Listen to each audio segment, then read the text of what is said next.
நம்ம பிரகதமணி marriage hall AC hall ஆப்போசிட்டில் வந்து பார்த்தீங்கன்னாக்கா ஒரு செமி கமர்ஷியலாக, அதாவது 65 அடி அகலம், நீளம் வந்து பார்த்தீங்கன்னாக்கா ஒரு 24 அடியில் வந்து பார்த்தீங்கன்னா கிழக்கு பார்த்த ஒரு ஒரு செமி கமர்ஷியல் ப்ராப்பர்ட்டி இருக்குது.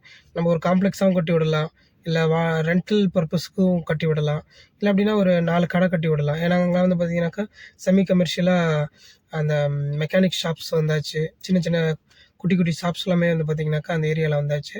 ஜஸ்ட்டு ஒரு வாக்கபிள் டிஸ்டன்ஸ் தான், ஒரு 50 மீட்டரில் தான், மெயின் ரோட்லேருந்து ஒரு 50 மீட்டர்லேயே இந்த ப்ராப்பர்ட்டி வந்து பார்த்தீங்கன்னாக்கா இருக்குது. ஸோ வாங்க டீட்டெயில். இதாங்க ப்ராப்பர்ட்டி. 65 அடி அகலம், நீளம் வந்து பார்த்தீங்கன்னா 24 அடி, கிழக்கு பார்த்த மனை. இது ரேஷன் கடை. இதான் நான் சொன்ன அந்த mechanic shop.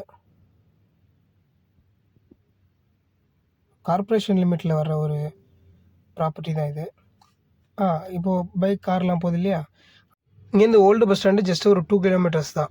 New bus stand வந்து பார்த்திங்கன்னா ஒரு 5 கிலோமீட்டர்ஸ் அந்த ரேஞ்சு தான். ரைட் சைடில். லெஃப்ட் சைடில் வந்து பார்த்தீங்கன்னாக்கா இதாங்க பிரகதமணி ஏசி மகால் மேரேஜ் ஹால். இதில் நேராக போனோம் அப்படின்னா நாகப்பட்டினம், ஒரு 7 கிலோமீட்டர்ஸில் மாரியம்மன் கோயில், இந்த மாதிரி இந்த ரோட்டில் நேராக போனால் போயிடலாம். ரைட் சைடில் வந்து பார்த்திங்கனாக்கா ஒரத்தநாடு, பட்டுக்கோட்டை பைபாஸு, இந்த மாதிரி போயிடலாம். இதை தொம்மங்குடி சென்னு சொல்லுவாங்க, தொல்காப்பியர் சதுக்கம்னு சொல்லுவாங்க.